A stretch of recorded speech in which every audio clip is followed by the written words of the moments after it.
अस्सलाम वालेकुम, मैं हूं अदील अहमद। और मैं हूं आमिर रज़ा खान। तालिबान आपस में लड़ पड़े, खाना जंगी अरूज पर पहुंच गई, 17 तालिबान मज़ीद मारे गए। ये वाक़या कैसे हुआ, कहाँ हुआ, ये खाना जंगी क्यों शुरू हुई और आगे क्या होगा? आमिर रज़ा मेरे साथ मौजूद है, उनसे बात करते हैं। आमिर भाई, आपने और मैंने एक वीलॉग किया था जिसमें आपने बड़ी तफसील के साथ ये बताया था कि मुस्तकबिल में अफ़गान तालिबान आपस में लड़ पड़ेंगे। तो ये खाना जंगी तो शुरू होगी, 17 मज़ीद मारे गए, ये क्या वाक़या हुआ, क्यों हुआ, आगे क्या होगा? अच्छा, इस वक्त बैक वक्त जो है कहा जाए कि अफ़गानिस्तान के अंदर बहुत सारी कुव्वतें काम कर रही हैं। एक तो वो सेक्ट्स हैं जिनको काबल और कंधारी सेक्ट्स कहा जाता है, यानी अखवंदज़ादा जो हैं वो कंधारी हैं और काबल के जो हैं जो हक्कानी ग्रुप है वो है।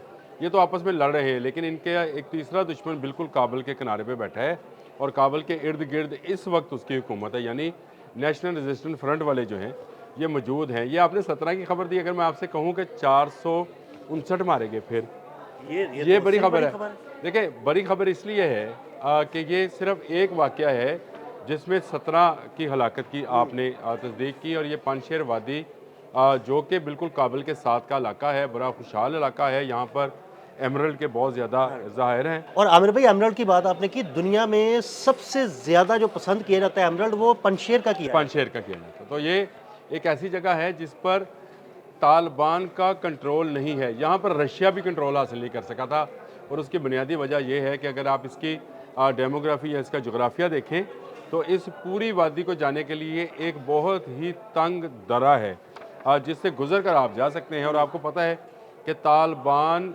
जो हैं यहाँ से इसलिए नहीं गुजर पाते हैं कि वहाँ पर नेशनल रेजिस्टेंस फ्रंट की हज़ारों की तादाद में रज़ाकार और फौजी जो हैं वो मौजूद हैं, और ये बाकायदा जो हैं तालिबान को हलाक करते रहे थे। जब भी तालिबान मई में भी गए थे, 13 के करीब इन्होंने हमला किया था, 13 जो थे इनके लोग मारे गए थे। और अब भी ये 17 लोग जो हैं इसी दर्रे को क्रॉस करना चाहते थे। ये दर्रा रशिया के लिए भी बड़ा अहम रहा है, और अगर आपने अमेरिकन स्टिंगर्स का सुना हो तो ये वो वादी है जिसने सबसे पहले स्टिंगर्स का इस्तेमाल किया था और रशिया के हेलीकॉप्टर्स गिराए थे और टैंक्स तबाह किए थे। तो उसके बाद से जो है पानशेर पर पहले अहमद शाह मसूद थे, उनकी जो उनको उनके मुताबिक शहीद हुए। उसके बाद उनका बेटा जो है इस वक्त वहाँ पर मौजूद है, और वो उनके पास जो कुव्वत है हर आने वाले दिन के साथ बढ़ती चली जा रही है। मैंने और आपने एक व्लॉग किया था, मैंने कहा था काबल की कई चौकियों पर उन्होंने कब्जा हाँ किया, जी, बिल्कुल। मारा, मारने के बाद उन्होंने कब्ज़ा अपने पास रखा, उसकी वीडियोज़ उसकी तस्वीर बनाई, तालिबान को जलाया और वापस अपने ठिकानों पे चले गए, यानी उन पहाड़ों पे चले गए, उन ऊंचाइयों पे चले गए जहाँ पर जाकर वो बैठते हैं और दर्रे में से जो भी गुजरना चाहता है उसको मार देते हैं। तो यहाँ पर रशिया अगर कब्ज़ा नहीं कर सका है तो तालिबान की इस खेत की मूली है कि यहाँ पर कब्ज़ा करें। लेकिन तालिबान मुसलसल एक जद्दोजहद में है कि किसी तरह से वादी पंजशेर के एमरल्ड्स उनके हाथ में लग जाएं, और उसकी बुनियादी वजह यह है कि तालिबान इस वक्त दुनिया भर से जो है सख्त इक़दामात के बायस कमज़ोर होते चले जा रहे हैं। और ये मैं ये समझता हूँ कि पाकिस्तान के साथ बगार के बाद तो अब उनकी हालत मज़ीद पतली हो गई है, और इसी कोशिश में थे कि शायद वो नेशनल रेजिस्टेंस फ्रंट को जो है हरा पाएंगे। लेकिन मैंने आपसे कहा कि ये अगर मैं आपसे कहूँ 459 हैं, तो ये 459 ही तालिबान हैं, और 565 के करीब जो तालिबान हैं वो शदीद ज़ख्मी हैं। ये मैं नहीं कह रहा हूँ, ये वेबसाइट्स हैं। मैं आपको अफ़गान वेबसाइट्स देता हूँ, गो कि उनकी ज़ुबान में है, लेकिन आप उनके लिंक्स साथ ज़रूर लगाइएगा। फिर आपको मैं बताता हूँ साउथ एशिया जी इंटेलिजेंस रिव्यू, इसके मुताबिक जो है 651 तालिबान हलाक हो चुके हैं ये मुख्तलिफ वाक़यात। मुख्तलिफ वाक़यात में, और ये ज़्यादातर वाक़यात जो थे काबल के इर्द गिर्द थे। यानी ये वो वाक़यात हैं जिसमें नेशनल रेजिस्टेंस फ्रंट के लोग जो हैं हमला हावर हुए। गो कि वो 23 सूबों में भी जो सूबे हैं इनके 23 सूबों में जो है अपनी कार्रवाइयों के बारे में बताते हैं, जो खुद उनकी अपनी वेबसाइट बताती है।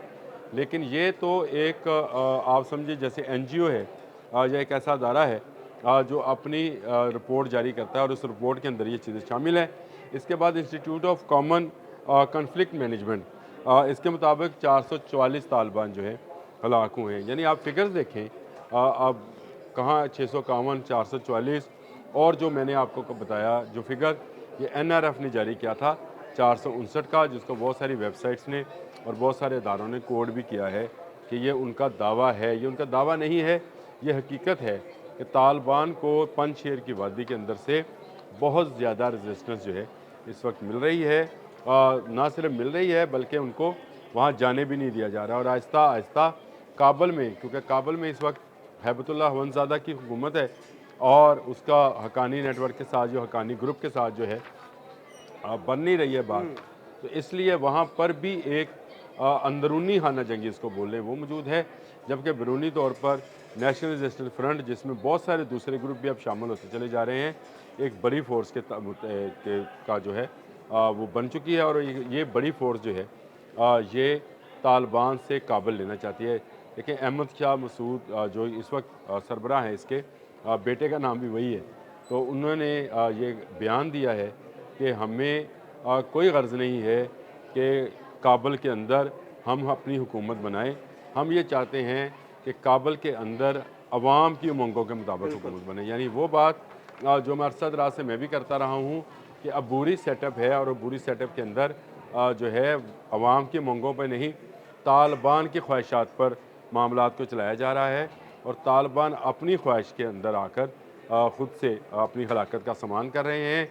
अब उनके अंदर भी फूट है, क्योंकि गुर्बत, अफलास, बेरोज़गारी और अद्वियात की कमी जो है वो तालिबान के जो सेक्ट्स हैं, मुख्तलिफ ग्रुप्स हैं, उनको लड़ा रहे हैं। क्योंकि हक्कानी नेटवर्क जो कि दाखिला के मामलात को देखता है, इसमें सारे के अंदर जलालुद्दीन हक्कानी जो हैं, ये ग्रुप जो है इनका कहना है कि जो दहशत गर्दी है, ये दहशत गर्द हैं, चाहे वो टीटीपी के हैं, चाहे वो खुरासानी ग्रुप है, चाहे अलकायदा है, चाहे दाइश है, इनको तालिबान सपोर्ट यानी काबुल गवर्नमेंट जो है सपोर्ट ना करे, क्योंकि बैरूनी दुनिया से शदीद दबाव जो है वो सामने आ रहा है। और इस दबाव के नतीजे में जो इनके बाहर बैठे करिंदे हैं या इनके एजेंट्स हैं या इनके दहशत गर्द हैं, वो भी दबाव का शिकार हैं। जिस तरह से पाकिस्तान में इनके खिलाफ कार्रवाइयाँ हो रही हैं, ईरान में हो रही हैं, ताजिकिस्तान है, उज़्बेकिस्तान है और रशिया का हमने परसों ही किया था।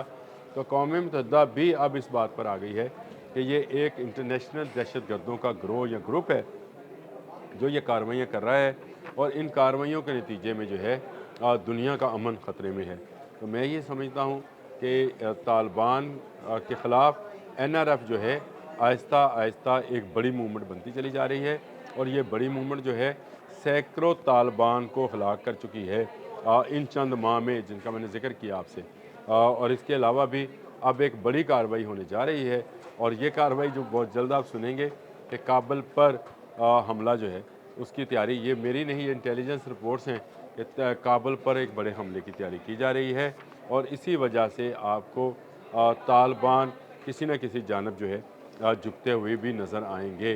गो उन्होंने भारत से हाथ मिलाया था, लेकिन मेरा ख्याल है भारत उस तरह से उनकी मदद नहीं कर पाएगा, क्योंकि ये पंजशेर का जो इलाका है ये एक ऐसी वादी है कि जिसमें से गुरीला वार लड़नी बड़ी आसान है कि आप निकलें, हमला करें, वापस अपनी ठिकाने पे चले जाएं। तो दरे से गुजरना जो है बड़ी कुव्वतों का हमेशा से मुश्किल होता है, क्योंकि आप वहाँ से ना टैंक्स, ना जहाज़ या इस तरह की चीज़ें जो हैं गुजार नहीं सकते हैं। जहाज़ तो खैर गुजर सकते हैं, वो तो ऊपर आते हैं, लेकिन तालिबान के पास ऐसी कोई टेक्नोलॉजी, ऐसी एयरफोर्स नहीं है कि जो जहाज़ लेके जाए। अगर हेलीकॉप्टर जाएंगे तो वो मिसाइल्स उनके पास मौजूद हैं, जो हेलीकॉप्टर और ड्रोन्स को, एंटी हेलीकॉप्टर और ड्रोन्स जो हैं उनको वो गिरा लेते हैं। तो ये दिल भाई सूरत हाल है जिस खाना जंगी का आप जिक्र कर रहे थे कि हम अक्सर जिक्र करते रहते हैं, वो उसका आगाज़ हो गया। बहुत शुक्रिया आमिर भाई जी। बिल्कुल, आमिर रज़ा ने अफ़गानिस्तान में जारी इस खाना जंगी के बारे में तफसील के साथ आपको बताया और ये भी बताया कि अब तक कितने तालिबान हलाक हो चुके हैं। अदील अहमद और आमिर रज़ा को इजाज़त दीजिएगा। अल्लाह हाफ़िज़।